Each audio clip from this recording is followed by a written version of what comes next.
인간에 대한 애정, 그리고 다양한 창작 시도, 이 두 가지가 키워드가 아니겠느냐 그런 생각이 듭니다.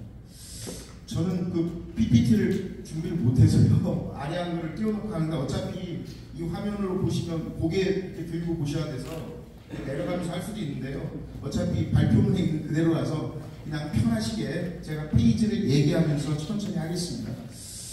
그 앞에 217페이지부터가 제 발표인데요. 앞에 1장은 선행연구의 동향이라고 해서 이제 저만 그런 게 아니고 오늘 발표하신 모든 분들 이렇게 그렇게 이제 논문을 쓰기로 했기 때문에, 그래서 저는 특히 이제 한시 파트를 맡았기 때문에 한시 연구와 관련된, 특별히 문학적인 연구와 관련된 주요한 선행 업적을 쭉 써놨으니까요. 이건 지금 여기서 다 일일이 하나하나 언급할 필요는 없을 것 같고 한번 보시면 되겠는데, 크게 그냥 간단히 구두로만 아주 간단히 말씀드리면 1990년대에 벌써 오래됐네요. 1990년대 박사, 이 문학 쪽에서는요, 모근에 대한 박사 논문이 이제 나오기 시작해서 본격적인, 그 전에도 물론 연구가 있었지만 80년대, 70년대 있었지만 본격적인 문학 연구가 시작됐다고 보면 되겠습니다.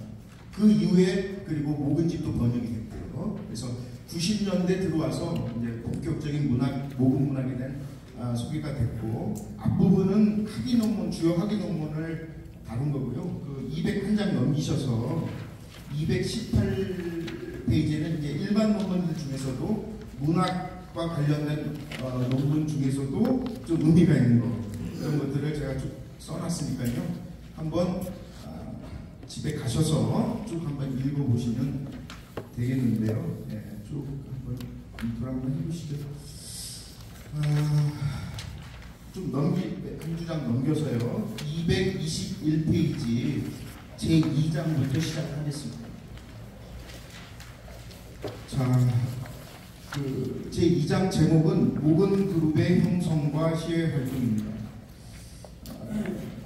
사실은 이제 고려 말기에 활동했던 문인들 중에 모근만 있는 건 아니고 여러 부류가 있는데, 모근과 특별히 친했던, 그리고 모근을 따랐던, 또는 이제 조금 다시 얘기하겠죠, 모근의 제자들이라고 할 수 있는 사람들의 가장 큰 특징이 뭔가 봤을 때, 사실 모근 이생 말고 그 시대에 유명한 학자 중에 또 지공거도 많이 해가지고 제자 배출 많이 한 대표적인 사람 중에 초은 이인복 선생이 있거든요. 이인복이라고. 근데 그 그룹하고 가장 다른 점이 이 시회 활동이에요. 시회 활동. 모여가지고 같이 시를 짓고 차원하고 또 상관의 영향관계를 주고, 이따가 제가 또 말씀드리겠지만, 예를 들어 모근 선생이 만시를 쓰니까 그 영향으로 요 모근 그룹에 속해 있던 다른 사람들도 만시를 쓰기 시작했거든요. 이게 이제 모근의 가장 큰 영향력이라고 할 수가 있는데, 이런 점이 다른 그룹과는 문학사적인 면에서 봤을 때 굉장히 차이점이 납니다. 그래서 그걸 제가 이제 모근 그룹의 형성과 시회 활동이라는 제목을 달았는데요. 그 밑에 이 용문은 조선 중기의 최고의 비평가라고 이렇게 일컬어지고 있는 허균의 글인데요. 그 인용문은 그 번역이 되어 있는 거니까 한번 보시고요. 밑에 해설 부분부터 보겠습니다. 221페이지입니다. 자, 이 허균 선생의 이 글을 보면 허균과 그 형인 허성, 허균, 누이 현안선원이 모두 부친인 허엽에게 배웠으며, 허엽은 모제 김한국에게 배웠고, 김한국은 성현에게 배웠다고 그 위에 그 기록이 되어 있습니다. 또 성현은 그의 형 성강과 김소원에게 배웠고, 성강과 김소원의 스승은 태제 유방선이며, 유방선의 문학은 바로 모근 이색에게 배운 것이다 라고 허균이 기술하고 있습니다. 자, 여기가 이제 큰 하나의 항맥 또는 문통이라고 할 수가 있죠. 문학적인 어떤 학통 또는 문통이라고 할 수가 있고, 또 다른 항맥으로는 권필이 있는데 석주입니다. 호가 권필은 자신의 부친인 습제 권벽에게 배웠고, 권벽은 기제 신광한에게 배웠으며, 또한 권필과 동시대 저명한 시인 동학 이한물이라고 아주 유명한 시인이 있는데요. 이한물의 문학은 자기의 증조부인 용제 이행에게서 나왔는데, 문제는 그 기제 신광한과 용제 이행의 문학이 전필제 김종직으로부터 나왔고, 김종직은 자기 부친 김숙자에게 배웠고, 김숙자의 스승은 길제, 야은 길제이고 야은은 권근에게 배웠고 바로 그 권근의 양촌 권근에게 가장 큰 영향을 준 사람이 목은 이색 선생이다. 이렇게 되어 있습니다. 그러면 허균의 이 글을 정리하면 자, 밑에서 셋째 줄입니다. 이를 통해 보면 16세기 후반에서 17세기 초반 조선의 문단을 대표하는 허균, 현안설원, 권필, 이한울 등 기라성 같은 문인들의 학통 또는 문통이 거슬러 올라가면 누구와 연관이 되느냐? 전부 모근에게서 나왔다는 얘기입니다. 그렇게 허균은 기록을 하고 있습니다. 여말 모근에게서 이어져 내려온 것임을 알 수가 있습니다. 허균의 이 글은 모근의 항맥이 15세기를 넘어 우리 보통 여말 선초해가지고 모근의 영향력이 조선 초까지 양촌, 권근, 호정, 하준 굉장히 많잖아요. 조선 초에 활동했던. 근데 이 허균의 이 글은 조선 초에서 끝나는 게 아니고 16세기, 17세기까지 그 좀 길게 보면 모근의 학통, 문통이 이어지고 있다는 굉장히 중요한 자료라고 생각할 수가 있겠습니다. 그 다음 페이지입니다. 222페이지가 되겠습니다. 저는 모근 이색을 비롯한 그 주변 인물들을 소위 모근계 사인이라 일컬어지는 문인들에 대해서 살펴보고자 합니다. 주지하다시피 모근 선생은 14세기 고려 문단과 학계에 그 누가 뭐라고 해도 부인할 수 없는 중심 인물이었습니다. 근데 재밌는 점은 모근 선생은 정치가로서도 상당한 어떤 영향력이 있었고요. 학자로서도 굉장한 영향력이 있었고 또 하나 시인으로서 이 글을 쓰는 시인으로서도 오늘 이제 제가 주로 할 얘기지만 굉장한 어떤 파급 효과를 후대 문학사에 주었거든요. 제가 잘 몰라서 그런지 모르겠지만 그 주변 인물, 모근과 그 주변 인물들을 지금까지 계속 공부를 해오고 있는데 여말 선초 문인들에 대한 논문을 계속 써오고 있는데 이 세 분야에서 일정한 그런 어떤 수준을 갖추고 계속적으로 후대에까지 큰 영향력을 끼친 분이 이렇게 좀 찾을 수가 있을까 저는 그런 생각이 듭니다. 모근 정도의 어떤 그러니까 정치가로서도 학자로서도 글을 쓰는 문인으로서도 어떤 분야에서도 다 탁월한 업적을 남겼기 때문에 굉장히 특이한 분이다. 이렇게 또 훌륭하신 분이다. 이런 결론입니다. 그는 학문적으로 입지 이재현 선생을 계승했고 문학적으로 다양한 창작을 시도하였으며 또 그의 문화에서 수많은 문인들이 배출되어 고려기 문학사와 지성사를 이끌어갔습니다. 모근계 사인이라고 할 때 이거를 어떻게 범주를 잡느냐는 여러 그 기준에 의해서 차이가 날 수 있겠지만 핵심 구성원들은 제가 파악하기로는 그 밑에 쭉 써놓은 사람들 것 같습니다. 그래서 둔촌 이집부터 호은정몽도 해가지고 맨 마지막에 야은 길제, 고불 맹사성, 춘정 병계량, 형제 이집까지 이렇게 쭉 기술을 해놨고요.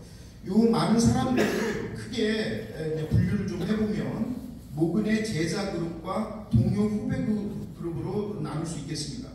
제자 그룹은 다시 모근의 직접적인 제자와 재전 제자로 구분되며 대체로 이들은 모근이 과거 시험을 주시했을 때 발탁된 인물들이 대부분입니다. 제자 그룹을 대표하는 인물로는 그 누가 뭐라고 해도 양촌 권근 아까 얘기했던 그 다음에 하륜, 길제 그리고 도은 이숭이 모근의 가장 대표적인 제자가 되겠습니다.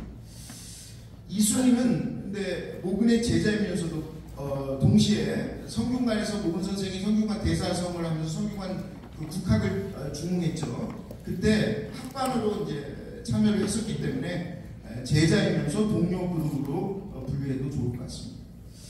동료 후배 그룹은 학계나 정계 문단에서 활동하면서 자연스럽게 모근을 따르던 사람들이 대부분인데 이들 중 방금 제가 말씀드린 1367년 모근 선생이 성균관 대사성을 할 때인데요. 국민왕 16년입니다. 이때 국학을 재건하기 위해 젊고 명망 높은 학관들을 임명했을 때 선발직이 되어서 성리학을 함께 연구하고 강론하며 학생들을 가르친 일군의 인사들이 주목됩니다. 아까 앞에 별표에서 나왔는데 많은 기록에 이때 얼마나 그 교수들과 학생들이 열심히 공부했는지 그 치열한 토론과 그 학문의 그 열기가 대단했다는 것을 여러 기록을 통해서 알 수가 있거든요. 이때 이제 그 중심이 모근 선생이었죠. 성균관 대사성이었으니까. 근데 이때 이제 학관으로 같이, 요즘 말하는 이제 교수겠죠. 학관으로 참여했던 대표적인 인물은 청약제 김구용, 그다음에 포음 정몽주, 박상충, 박이중, 이순희, 이 분들이 핵심 그룹입니다. 이들은 이것을 계기로, 그러니까 성균관에 같이 모근과 더불어서 참여했던 것을 계기로 향후 그 이후에 모근 선생의 최측근 인사로 활동하게 됨을 알 수가 있습니다. 그 다음에 요 지금까지 언급했던 인물들 외에 또 주목되는 한두 명의 인물을 더 말씀드리면요. 원제 정추가 있습니다. 원제 정추라고요. 이제 호가 원제인데 이분은 설곡 정포 선생의 아들인데 재밌는 점은 설곡 정포의 아들이 원제 정추인데요. 설곡 정포와 아주 막역한 교육관계를 맺은 분이 누구냐면 가정 선생. 그러니까 모근의 부친이죠. 가정 선생과 설곡 정포가 굉장히 친했거든요. 근데 그 친했던 교류가 아들 때까지 이어진 겁니다. 그래서 그 아들인 모근 이색과 원제 정추. 그리고 사실은 그 밑에 가면 이제 둘째 아들이 인제 이종학 선생 아니에요? 인제 이종학 선생하고 원제 정추의 아들이 누구냐면 복제 정충이라고 있습니다. 복제 정충. 이분하고도 또 교류가 있어요. 그러니까 그렇게 보면 3대가 이어진 거죠. 3대가. 할아버지, 아버지, 아들 때까지. 굉장히 특이한 관계라고 할 수가 있습니다. 그래서 이 청주 정씨를 대표하는 이 원제 정추와의 교류가 굉장히 중요하겠고요. 또 한 명을 더 들자면 유황 한수를 들겠습니다. 어저께 이제 발표에도 좀 언급이 됐었는데 이분은 만년에 모근하고 특히 친해진 것 같은데요. 이 모근 선생이 만년에 개경의 유황, 이제 버들골이라고 하는데 어저께 도윤철 선생님 그 그림도 이렇게 보여주셨는데 지도해가지고 이렇게 쭉 보여주셨었는데 거기 이제 나와 있더라고요. 그 지도에도요.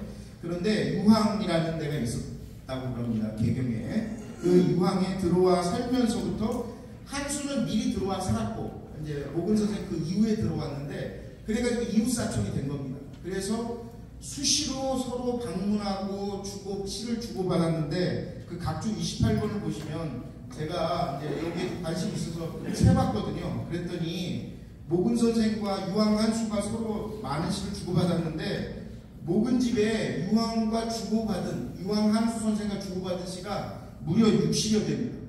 세다가 제가 빠뜨린 시도 있을 수도 있습니다. 제가 대충 세기로는 대충은 아니고 이제 카운트를 해봤는데 60여 개 정도가 굉장히 많습니다. 그리고 유황 시집에도 모근에게 주거나 모근과 주고받은 시가 36제 정도 되는 걸로 저는 파악했습니다. 그래서 하여튼 모근 만년에 가장 친했던 사람은 유황 한수였다. 이웃 사촌으로서 굉장히 친했다라는 것을 알 수가 있습니다. 그 옆에 페이지로 가겠습니다. 223페이지입니다. 그 문학사의 측면에서 라고 보았을 때 그 부분 읽어보겠습니다. 문학사의 측면에서 보았을 때 모근 그룹의 가장 의미 있는 활동은 아까 제가 서두에도 말씀드린 것처럼 그 뭐라고 해도 시외 활동이 아니겠냐 이런 생각을 합니다. 특히 모근, 둔촌, 포은, 도은, 청약제, 삼봉, 양촌 등은 서로 간에 차운시나 화답시를 통해 매우 의미 있는 집단 찬장 양상을 보여주고 있습니다. 이들의 시외에는 특정한 공간이 자주 등장합니다. 어떤 특별한 공간에서 주로 시를 짓는 경우가 많았거든요. 그 공간을 봤더니 주로 이들의 주 무대가 어디였냐면 개경의 용수산과 송악산, 그 다음에 자하동의 안화산, 절 이름이죠. 자하동 계곡의 안화산, 그 다음에 경기도 여주의 여강입니다. 이제 모근 선생님 돌아가신 것도 이제 여강에서 돌아가셨는데 요 지금 언급된 장소가 이들 시의 활동의 주요 무대가 되겠습니다. 특히 여강의 청신루라고 이제 지금은 없어졌지만 아주 많은 시인 묵객들이 조선시대까지 왔다 갔던 걸로 유명한 그 청신루가 있잖아요. 그 청신루는 14세기 후반 이 모근 그룹의 시의 활동의 중심지라고 할 수가 있습니다.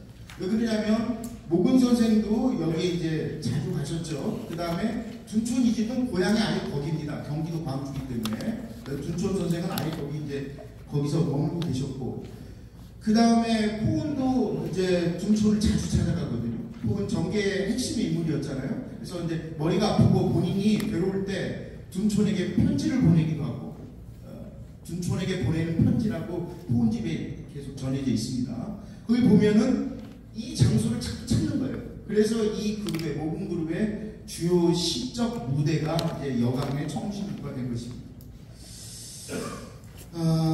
이들 그룹에서 서로 주고받은 시들만 제가 어림잡아 세워봐도 수십 수가 넘습니다. 사실 이들의 활발한 시위 활동은 한 세기 앞서 13세기 유행처럼 번졌던, 사실 이 동인들이 모여가지고 시위 활동은 모근이 처음 한 건 아니고요. 그 앞에 전통이 있었죠. 기로회나 중림고에 아주 문학사에서도 많이 나오는데, 기로회는 익제 이재현 선생의 부친이 동암 이진 선생이 있습니다. 아주 그 동암이 만든 기로회가 굉장히 활발하게 여러 활동을 했었는데, 동암의 기로회 말고도 굉장히 기로회가 많았거든요. 우리 후기 최홍철의 기로회가 굉장히, 영재신의 기로회 굉장히 많이 나오는데, 그런 어떤 동인 그룹의 어떤 문학 활동이 모근 때에 가서 꽃을 피웠다, 이렇게 저는 보고 싶습니다. 그래서 기로회나 중림고회 같은 선배들의 동인 활동은 이들에게 문학적 창작 욕구를 증대시켜 주었은 물론이고, 시회를 운영하는 방법, 창작 전통의 계승에 이르기까지 많은 영향을 주었다고 생각됩니다. 이처럼 14세기 후반 고려의 학계와 문단에서 큰 비중을 차지하며 활약했던 모근 그룹은 조선조 개국 후에 양촌, 권근이나 야흥길제, 태제 유방선으로 계승되어 15세기 조선 전기 학문과 문학을 뽑혔다는 점에서 학술사와 문학사적인 측면에 매우 중요한 의미가 있다고 하겠습니다. 제가 이제 다른 논문에서 그렇게 썼지만, 주요 이 모근의 어떤 그 학통이나 문통이 조선 전기로 가면 크게 두 갈래로 이어지는데요. 하나의 어떤 문통은 후배인 포은 정몽주와 야흥 길제를 통해서 나중에 이제 김종직, 조광조까지 이어지는, 이쪽은 주로 어떤 학문적 또는 사상적 경향이 굉장히 강합니다. 또 다른 모근의 어떤 제자 그룹 중에서 또 다른 하나의 흐름은 양촌 권근과, 양촌 권근의 핵심 제자가 태제 유방선이거든요. 이 조선 전기 문학사에서 유방선을 빼놓고는 얘기할 수가 없습니다. 굉장히 중요한 인물인데, 권근과 유방선, 그리고 유방선의 핵심 제자가 동인시화를 쓴 서거정입니다. 여기서 이쪽 라인은 이제 문학을 굉장히 중요시하는 사장 중심이라고 할 수가 있겠죠. 우리 도윤철 선생님도 사장 얘기를 하셨던데, 사장 중심의 어떤 하나의 어떤 학맥, 그러니까 어떤 사상적인 어떤 흐름으로 이어진 한쪽 길이 있고, 문학 사장 중심의 길이 있는데, 이 두 가지 길에 거슬러 올라가면 다 모근 이색이 있었다, 이런 얘기입니다. 자, 세 번째로는 후대의 평가를 통해 본 모근 씨의 품격인데요. 모근 씨가 워낙 나중에 조선시대까지 제가 지금까지 말씀드린 것처럼 큰 영향을 끼쳤기 때문에 수많은 문인들이 각종 문집과 글과 서발류와 또는 시화집에서 모근 씨에 대한 언급을 하는데, 제가 정리를 대충 했는데 이걸 다 읽을 수는 없고요. 224페이지를 보면 모근 씨에 대한 조선시대 문인들의 평가라고 볼 수가 있겠습니다. 이 중에 몇 가지 중요한 것만 몇 가지만 보겠습니다. 자, 우선 1번은 쌍매당 이천이 지은 글인데요. 시문 55권이 있는데, 그 왕성하고 풍부한 것은 이른바 참으로 원계를 짝하고 조화가 같다는 것이다. 중간 생략하고요. 그 글을 평하는 사람이 말하기를, 뜻이 운문하고 문사에 선보한 것이 마치 검은 구름이 사방에서 일어나고 천둥과 번개가 우르릉쾅쾅 번쩍하며 비와 우박이 한꺼번에 쏟아지다가 구름이 흩어지고 비가 그치면 파란 하늘이 깨끗이 씻어놓은 것 같아서 그 기이하고 위대함이 보통이 아니라 할 만하다 라고 하였다. 지금 모근 씨에 대한 평가입니다. 모근 씨를 문학적으로 비유적으로 평가하고 있는 겁니다. 이렇게 이천은 얘기했고요. 그 밑에 인용문 2번은 한윤의 글입니다. 공이라고 하는 것은 모근 선생을 지칭하는 겁니다. 공은 성품이 청소하고 학문이 정밀하며 중간 생략하고, 시문을 지음에 있어서는 붓을 잡으면 바로 쓰되 말의 위치가 정도하여 한 시대에 빼어났다. 문집 55번이 있다. 이게 이제 하륜 선생의 글입니다. 그 밑에는 모근의 대표적인 제자인 권근의 글입니다. 3번입니다. 우리 동방에서는 모근 선생이 자질이 순수하고 기가 맑으며 학문이 넓고 이치에 밝아서 가지고 있는 바가 묘하게 지극히 정밀한 거죠. 지정한 데 들어맞고 기름바가 지극히 큰 것, 지대함과 착하여 그 발현되어 문사로 쓰여진 것이 우유하여 여유가 있고 훈훈하여 끝이 없다 라고 권근이 모근의 문학에 대해서 평가한 겁니다. 그 다음에 5번으로 넘어가겠습니다. 5번은 이제 명나라 학자의 진연이라는 사람이 글인데요. 묘지명을 천하에 보내는데 중간 생략하고요. 문장을 논한데 이글로 쓰는 문사를 지음에 전칠하고 풍창하며 흥치가 풍하에 근본을 두었고 언론은 덕행과 의리에 이르렀다. 화풍한 음률과 정대한 기상이 편질 사이에 많이 나타났다라고 하였다. 명의 한 구절에서 이르기를 자 이게 이제 모근시의 중요한 품격 중에 하나의 전화가 있는데 이따가 말씀드릴 건데 전화가 있는데 그걸 얘기한 겁니다. 공이 지은 글은 군왕이 읽는 예복의 문이다. 굉장히 비유적으로 표현한 거죠. 모근 선생이 쓴 글은 군왕이 읽는 예복의 문유와도 같다. 이렇게 모근 문학을 평가하고 있습니다. 그 다음에 그 밑에 6번은 서구정이 쓴 글인데요. 내가 일찍이 선생은 시에 있어서 어느 한 채에 머물지 않고 여러 채를 다 갖추어 웅온한 것도 있고 여조한 것도 있으며 충당한 것도 있고 준결한 것도 있으며 호섬한 것도 있고 엄중한 것도 있으며 심오한 것도 있고 전화한 것도 있어서 마땅히 전집을 모아서 보아야 풍부한 기상을 상상할 수 있을 것이다. 이런 말을 남긴 겁니다. 그러니까 이 지금 서거중의 영역은 모근의 이 한시의 품격은 워낙 다양해서 다양한 책을 갖췄기 때문에 이 시 전집을 다 봐서 이 시도 보고 저런 시도 봐야 모근 문학이 모근 시의 진면모가 드러난다. 이렇게 이제 해석할 수가 있겠습니다. 그 다음에 그 옆에 페이지로 225페이지로 넘어가서요. 8번을 보겠습니다. 그것도 이제 서거정의 글인데요. 이 글은 이제 어떤 그 부자지간에 뛰어났던 문인들을 중국 문인들을 소개하면서 이제 쭉 얘기하고 있는데 모근 선생과 가정 선생이 있기 때문에요. 하나, 둘, 셋, 네 번째 줄부터 보겠습니다. 모근의 시는 웅호아건하여 타고난 천성이 남보다 뛰어나 배워서 이르를 수 있는 것이 아니라 그 다음에 이제 비교를 한 거죠. 가정 선생. 가정의 시는 정신평담하여 넉넉하고 박절하지 않으며 경륜이 정엄하니 절로 우열이 나뉘어질 것이다. 이렇게 이제 서구정이 있었고요. 자, 그 밑에도 쭉 많은데 너무 많아서 좀 생략을 하고요. 한 장 넘기겠습니다. 226페이지입니다. 14번 글을 보겠습니다. 226페이지에 14번. 한문학 사제가로 유명한 삼촌 시름의 글인데요. 뭐라고 그랬냐면 우리 조선에서 문장가가 성대하게 배출되기는 했지만 고려조와 비교를 한다면 조금 미치지 못하는 점이 있다. 이렇게 하면서 이 문순공은 이제 이규보를 가리킵니다. 이 문순공의 굉사함과 이 문정공의 모근 선생이죠. 이 문정공의 호환함은 우리 조선에서는 아직 나타나지 않았다. 그래서 고려시대의 대표적인 작가로 이규보와 모근 두 사람을 들고 있다는 것을 알 수가 있겠습니다.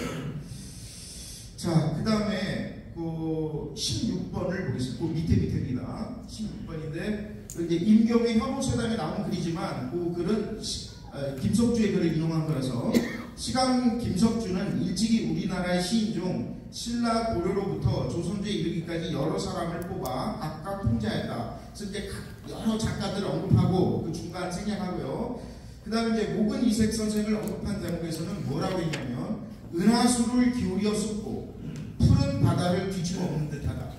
모근의 문장이 그렇다는 거죠. 이게 이제 이따가 제가 말씀드릴 웅혼이라는 품격과 관련이 있습니다. 이렇게 이제 모근에 대한 평가를 했습니다. 그래서 그 다음 이제 21번까지 쭉 있는데 그거 이제 각자 한번 읽어보시면 될 것 같고요. 그래서 대표적으로 조선시대 때 모근에 대한 특히 모근 신문에 대한 비평을 한 대표적인 글들을 제가 이제 뽑아가지고 말씀드린 겁니다.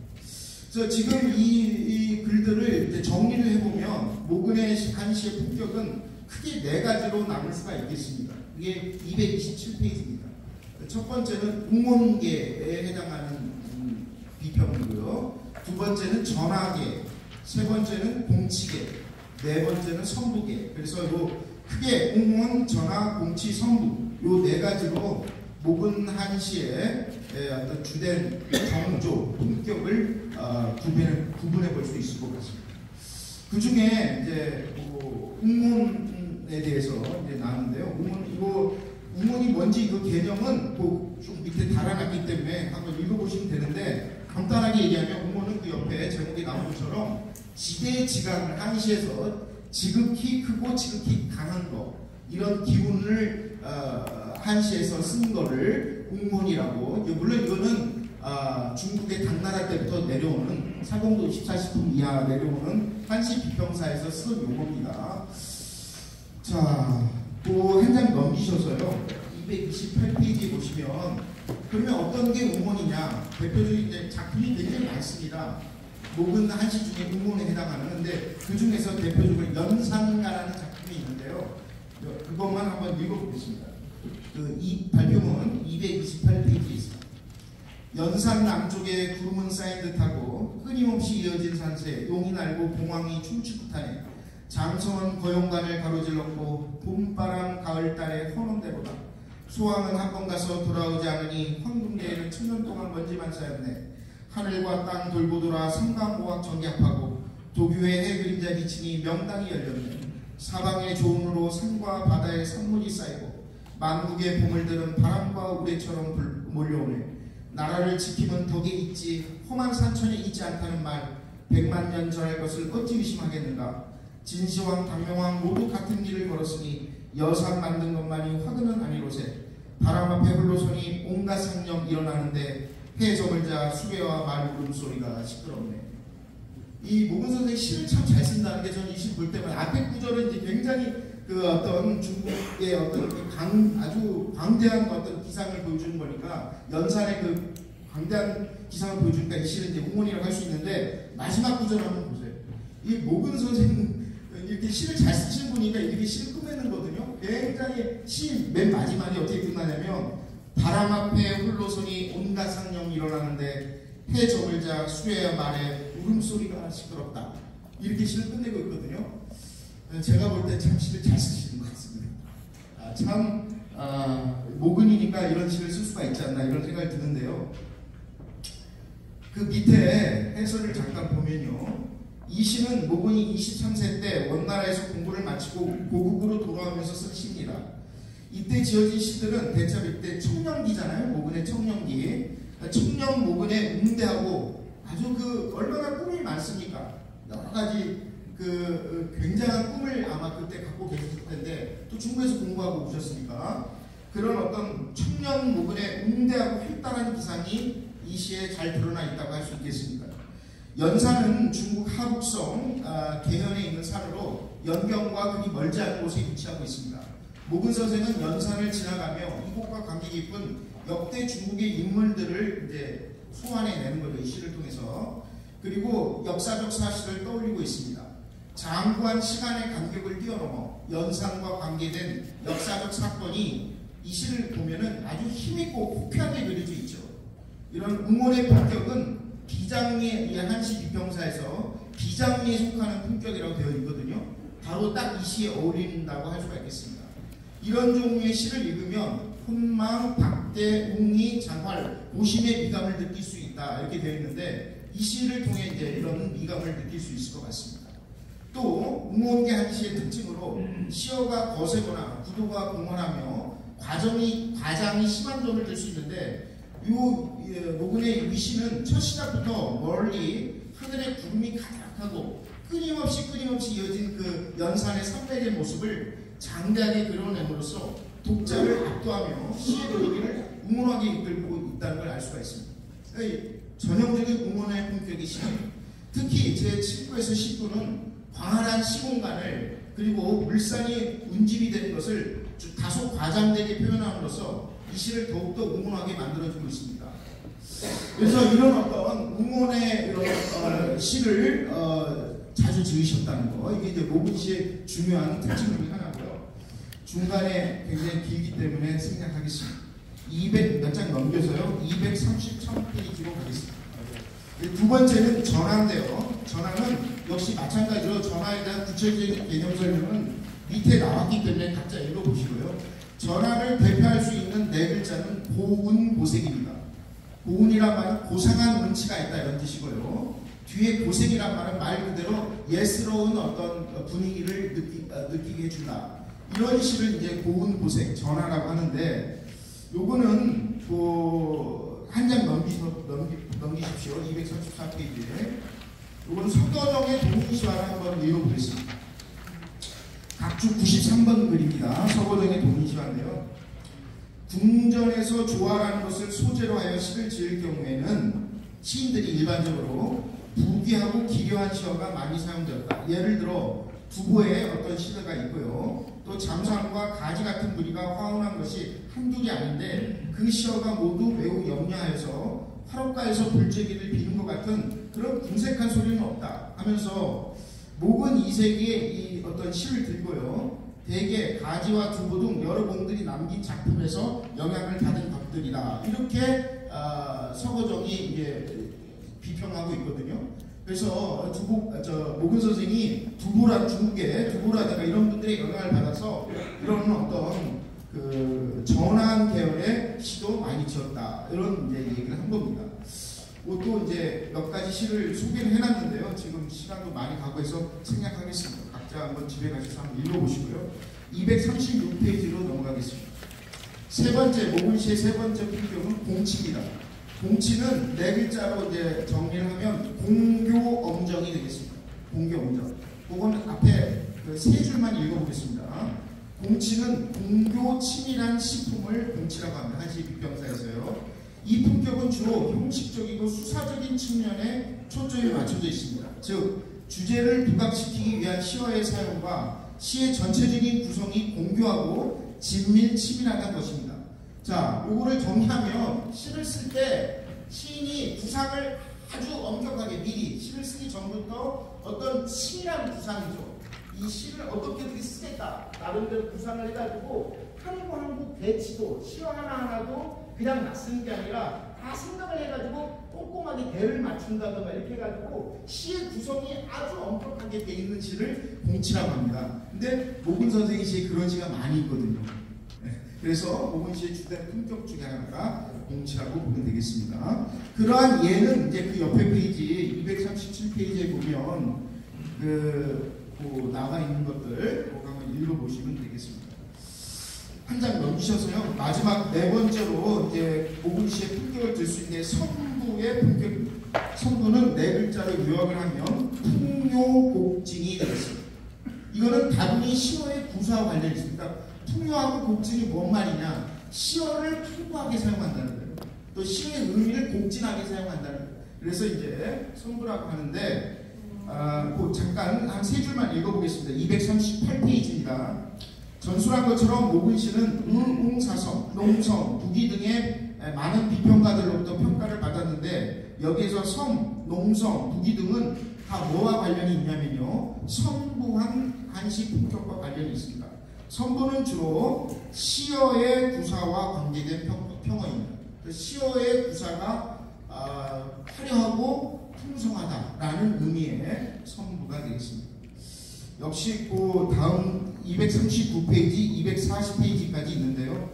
오늘 한번 읽어보시면 좋겠습니다. 자, 41페이지로 넘어가겠습니다. 그래서 이제 거기까지 모근시의 주된 품격을 제가 말씀드렸고요. 네 번째로 말씀드리고 싶은 것은 다양한 한시 장르의 시도와 문학사들. 아까 발표 시작할 때 서울에서 잠깐 말씀드렸는데 이제 문학사적인 면에서만 놓고 보면 모근의 가장 중요한 업적 중에 하나는 우리나라 한문학사에서 처음 시도한 것들이 많다는 겁니다. 이게 모근이 처음 시도를 해서 유행을 시켜가지고 조선 전기로 넘어가면서부터 쭉 내려와서 조선 말기까지 한시사의 중요한 장르가 된 게 굉장히 많습니다. 그러니까 시인으로서도 탁월한 업적을 남기신 거죠, 모근 선생님. 그 얘기를 좀 하려고 하는데 아주 다양한 경향의 시를 많이 써요. 시 작품이 많기도 많지만 그 많은 시들도 아주 다양한 경향을 갖고 있다. 이런 얘기입니다. 조금 읽어보겠습니다. 241페이지입니다. 14세기 후반기 문학사에서 모근 선생이 차지하는 위상은 가히 절대적이라고 할 수가 있겠습니다. 그 핵심 내용은 다양한 장르의 창의적이고 실험적인 작시. 저는 이것을 실험적이다라는 말을 좀 쓰고 싶습니다. 실험적인 작시. 한시 작가들끼리 교류를 통한 아까 제가 말씀드렸죠. 활발한 동인활동, 시회라고 그랬죠. 시회활동 및 문학의 저변 확대를 통하여 고려 한시의 미학적 수준을 한 단계 끌어올린 것이라고 말할 수 있겠습니다. 그리고 모근의 그 같은 문학활동이 성공적일 수 있었던 저변에는 학문적인 그의 위상과 당시 문단에서의 그의 위치가 큰 역할을 했던 것이라고 생각합니다. 주지하다시피 안양이나 백이정, 백문고, 권고, 오탁 등 성리학 수용 초창기에 활동했던 학자들의 계보를 익제 이재현이 계승을 했고 그 익제 이전의 한 통을 모근 선생이 이어받았기 때문에 모근은 익제 이후 14세기 학계의 정점에 있었던 인물입니다. 더욱이 모근은 부친이 가정이곡이라는 가문적 배경 또한 훌륭했기에 출사 이후의 그의 삶은 동년배들에 비하여 훨씬 더 주목을 받았던 것이 사실입니다. 거기다가 모근은 평생 과거를 5차례나 그 정식 과거만 5번 하셨거든요. 지공과 동지공부를 합하면 5차례를 주시했기에 그의 문화에 당대를 대표하는 수많은 제자들이 있었고 또 아까 제가 서두에 말씀드린 것처럼 성균관 대사성이 되어서 국학을 중흥하는 책임을 맡으면서 정몽주, 김구영, 박상춘, 박이중, 이수민 등 당대 명망 있는 학자들을 대거 학번으로 등용해서 자연스럽게 모근 그룹이 형성될 수가 있었습니다. 이처럼 모근은 14세기 후반 고려 학계와 문단에서 중심 인물로 활약했기에 당대의 저명한 수많은 문인들이 모근과 교류를 나누게 되었습니다. 더욱이 모근은 타고난 문학적 재주와 더불어 한시 창작에도 본인이 아주 큰 관심을 기울이고 일부러 여러 가지 한시를 실험적으로 썼기 때문에 모근시는 당대 그 어떤 문인들보다 분량이 많고요. 단순히 분량만 많은 게 아니라 그 경향성도 다양하여 여러 가지 시각에서 연구할 필요가 있습니다. 모근시 중 문학사적인 의미가 깊은 장르로는 제가 이제 모근 선생의 대표적인 그 한시의 장르를 몇 가지로 이제 구별해 놨는데요. 만시, 유배시, 변세시, 제야시. 제야시라면은 일종의 풍속시, 기속시라고 하죠. 풍속시를 우리 한문학에서는 기속시라고 합니다. 이제 아까 앞에 발표된 풍속시 얘기가 좀 나왔는데요. 그 기속시의 한 종류라고 보면 되겠습니다. 그리고 화조시. 근데 이 중에서도 특히 한문학에서 굉장히 이 모근이 이때 써가지고 후대에 큰 영향을 끼친 장르는 대표적인 장르는 만시와 제야시와 화조시가 될 수 있겠습니다. 이거는 모근 이후에 유행이 된 거거든요. 만시 같은 거는 김부식부터 있습니다. 동문선, 김부식 문집이 없기 때문에 동문선에 김부식이 좀 된 만시가 남아있거든요. 근데 그 이후로 여러 문인들에게서 일반화된 장르가 별거 아니에요. 고려 중기 때까지만 있는데 모근 이색 선생이 만시를 보면서 만시를 쓰시기 시작하면서 그 이후에는 조선시대에는 일반화된 장르가 되어버렸습니다. 거기에 이제 모근이 큰 기여를 한 거죠. 그런 식으로 한시사적으로 의미가 있는 게 만시, 제야시도 마찬가지입니다. 이제 석달에 금은달 쓰는 게 제야시인데요. 제야시도 그 전에는 이제 가정 이국 선생부터 제야시를 썼어요. 이건 이제 부친의 영향 같아요. 모근 선생이 제야시를 쓴 거. 가정 선생도 제야시를 썼기 때문에. 그런데 그 전에는 시인의 개별적인 관심이었는데 모근 선생이 이 제야시를 굉장히 많이 썼는데 그 쓰고 난 이후부터는 일반화된 한시 장르가 되어버렸습니다. 조선시대. 이런 식으로 우리가 이제 할 수 있는 게 만시, 제야시, 화조시. 화조를 다른 식으로 화조시를 하는데 이것도 모근 이후에 유행이 많이 된 거거든요. 이걸 이제 제가 말씀을 드리고 싶고요. 지금 시간이 없는 것 같습니다. 242페이지에 정말 저는 이제 지금 하도 보니까 그냥 지금 그냥 이렇게 보는데 제가 이제 작년에도 서울에서 여기 여러 문중 어르신들을 모시고 이제 제가 이행구 선생님 저를 모시라고 해가지고 만시 그때는 만시 가지고 발표를 해서 그 자리에 계셨던 분도 계신 것 같은데 아까 제가 이제 설곡 정포와 가정 이곡 선생이 친구였고 그 밑에 원제 정초와 모근 이색이 친한 친구였고 그 밑에 복제 정총과 그 다음에 인제 이종학 선생이 친구였고 이 얘기를 했잖아요. 그 중에 이제 원제 선생이 모근보다 먼저 돌아가셨거든요. 그래서 원제 선생이 죽고 나서 그 부음을 듣고 모근이 쓴 시인데 정말 제가 맨 처음에 예전에 이 시를 처음 봤을 때는 눈물을 흘렸습니다. 하도 시가 좋아가지고. 지금은 이제 눈물도 안 흘리네요. 이제 하도 많이 봐가지고. 근데 굉장히 잘 쓴 시 같아요. 그 시만 한번 읽어보겠습니다. 혹시 작년에 만시할 때 나오셨던 분이 워낙 시를 좋은 시라서요. 원제가 세상을 떠났다는 소식을 듣고 복을하다라는 제목의 만시. 아까 제가 만시도 모근이 유행을 시켰다고 그랬잖아요. 모근 선생의 만시 중에 대표적인 작품입니다. 뜬구름 같은 인생 누군들 죽지 않겠는가마는 오늘 나는 유달리 마음이 아파온다. 공적으로 말하면 하늘처럼 크고 사적인 정으로는 장관 같은 우정을 지녔기 때문이지. 가을산은 암담하게 비껴서 있고 새벽비는 처량하게 가는 길 전송하는 상여 소리를 어찌 참아 들을 수 있겠는가. 명정조차도 바쁘다는 듯 빨리도 가는구나.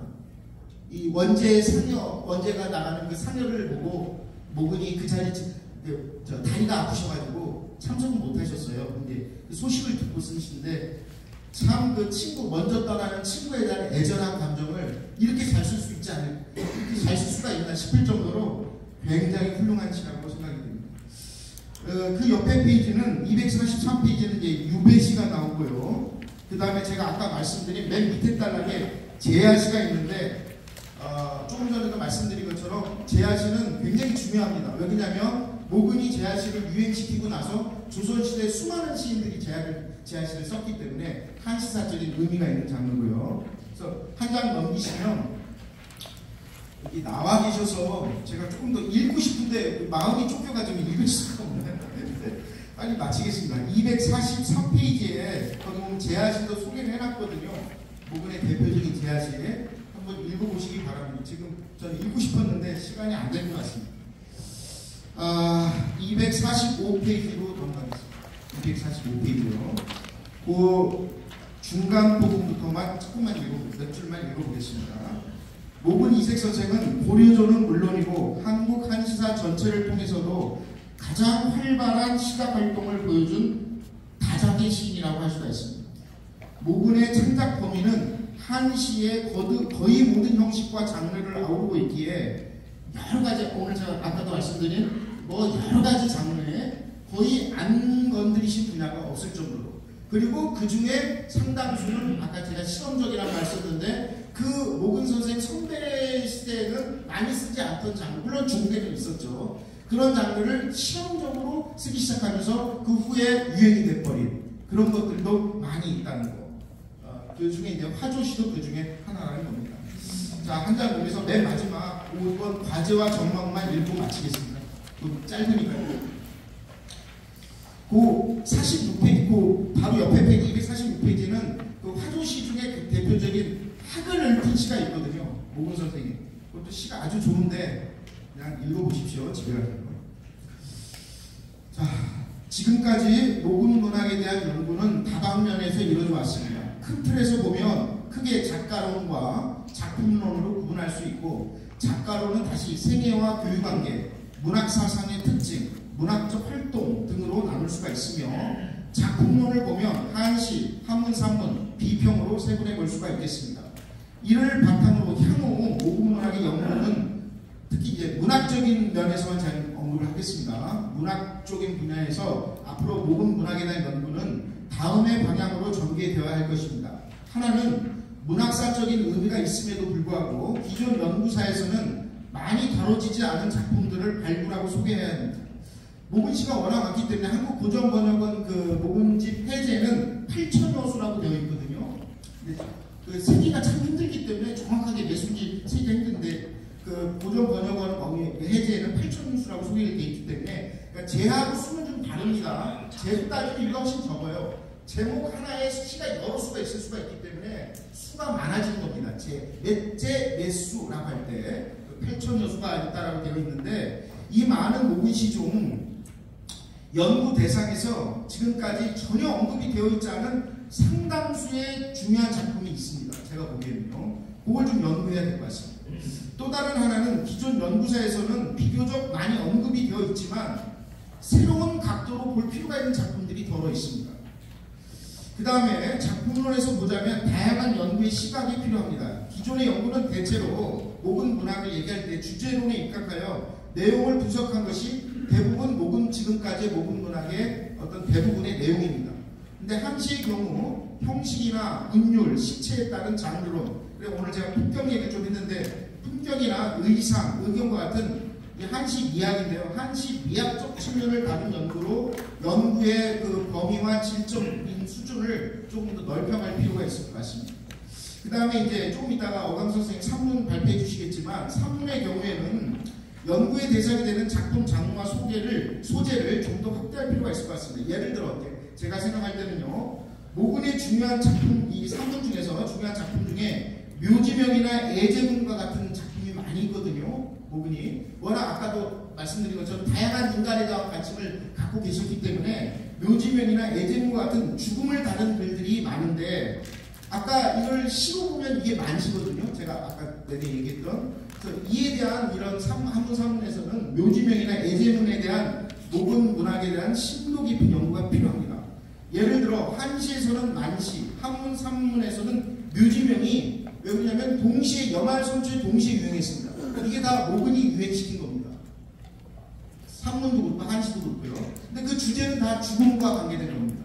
그래서 그 중심에 모근 문학이 자리하고 있기에 시에서는 만시, 산문에서는 묘지명이나 애제문 이런 죽음을 다룬 이 두 가지 장르를 연계해서 연구해 하는 것도 중요한 작업으로 보입니다. 그다음에 마지막으로 비평도 굉장히 중요하거든요. 근데 여기 가장 연구가 많이 안 되는 분야인데 수많은 서갈류의 글이 있습니다. 모근집에 보면 이제 문고죠. 시고 말고 문고에 보면 이렇게 우리 집 서문할 때 그 서자 쓰는 거 있지 않습니까? 또는 단이라고 되는 것도 있고 그걸 서갈류라고 하는데 이 서갈류에는 이 문학사상과 문학 비평과 관계된 글들이 굉장히 많습니다. 자세히 읽어보면요. 그래서 그 중에는 물론 이제 기존에 소개되어 있는 글도 있지만 소개되어 있지 않은 연구가 심층적으로 되어 있지 않은 서갈류가 굉장히 많거든요. 근데 그 중에 상당수는 문학 비평사에서 의미 있는 텍스트로 쓸 수 있는 자료가 많습니다. 그래서 요 서갈류에 대한 글들도 조금 앞으로 본격적으로 연구를 해야 될 것이다. 이런 얘기입니다.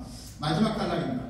한국 한문학사에서 염알선초의 시기는 매우 중요한 의미를 지닙니다. 왜냐하면 16세기 이후 전개된 문학적 업적과 다양한 시도들 중에 상당 부분이 염알선초의 문학사를 그 자양분으로 삼고 있기 때문입니다.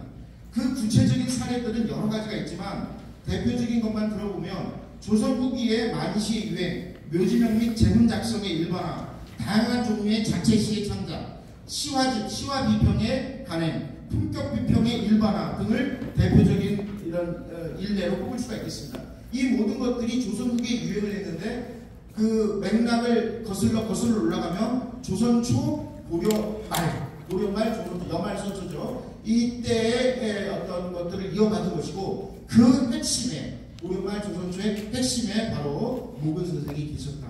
저는 이 말을 하고 싶습니다. 이상으로 제가 발표 마치겠습니다.